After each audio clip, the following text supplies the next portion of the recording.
Hello, guys. Welcome to. Hold on, I'm gonna try to get a decent thumbnail. Welcome to late night chats with Caden. I'm your host, Caden Madalena.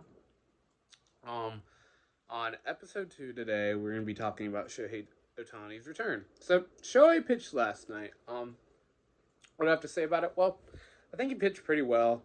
He gave up 1 run in 1 inning, which is a 90 ERA, which isn't good. However, Fernando Tatis Jr. got kind of like a blue pit off of him. That you can't say like was lucky, but it wasn't like 100% skill. You can't rely on that being a hit. Um, and then Manny Machado should have struck out, but the first baseman umpire just is an idiot. Um, and then Luis Arias actually made pretty solid contact off of him. I believe it had a 95 mile per hour exit velocity, which is pretty good for Luis Arias. That's a pretty decently hard hit. Um, if you know anything about him, he's not a strong hitter whatsoever. Um, but if you look at a lot of the like advanced analytics on how Shohei Ohtani pitched, his like such as his rise or not his rise, but his run on the plate, which is run is how far the ball moves horizontally. And you look at his vertical drop on his pitches, his spin rate and his speed. He threw 100.2 miles an hour, which is really fast coming back from Tommy John surgery. The fastest pitch he's ever thrown in his life is like 102 miles an hour. That was years ago.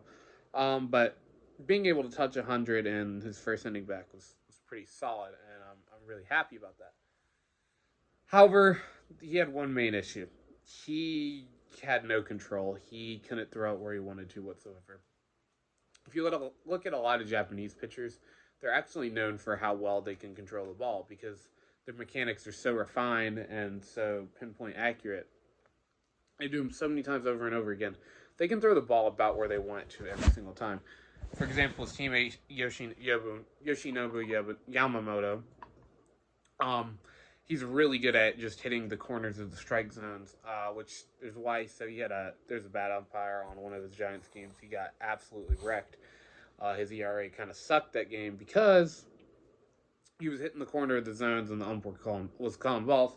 And that's what he lives off of. That's what he thrives off of. He's a fantastic splitter, but if he's not getting strike calls and he's not pitching it in the zone, the umpire or the batter won't swing at a splitter that's off the plate because, well, they're not. He's not ahead in the count, and they're not calling strikes anyway. So why swing? Um, However, Shohei couldn't pitch strikes as accurately as he used to be able to. However, I do expect him to be able to return his accuracy to return in the coming future.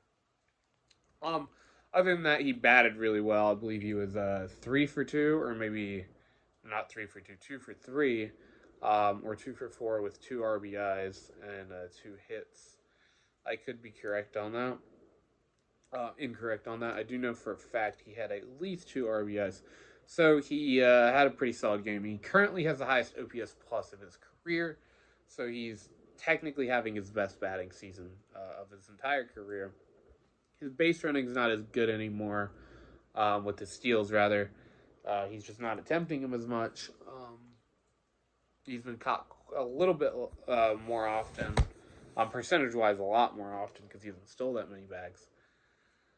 But yeah, that's basically what I had to say today. I hope he has, his next start. He'll probably pitch maybe 2 innings. I'm hoping, and hopefully he gives up 0 runs and his stuff's looking really good again, and he regains some of his control. He should be in the minor leagues right now working on his pitching. However, he's too good at hitting to not just to not you know to not hit for the Dodgers because we do need that offense. It's not like we're 100 games ahead of the next person in our division and in our league. So yeah. Also, one more side tangent I'm gonna go on is, bro, if my family tries to get me to tries to tell me to date my friend's sister one more time, I'm actually gonna lose my crap. I like, I, it's just like, look, I gotta love who I want to love. You know what I'm saying? Like, I'm not just gonna date someone because you want me to date them. But I'm actually getting crash out. It's pretty infuriating at this point. I've told him like 100 times. I'm like, no, it's not gonna happen. No, I don't want it to happen. And then yeah, they just won't shut up about it. To each their own, I guess. Um, yeah. So I guess that's today's video. I was gonna go in a little more personal detail, but I don't really feel like it. Yeah. So I will see y'all later.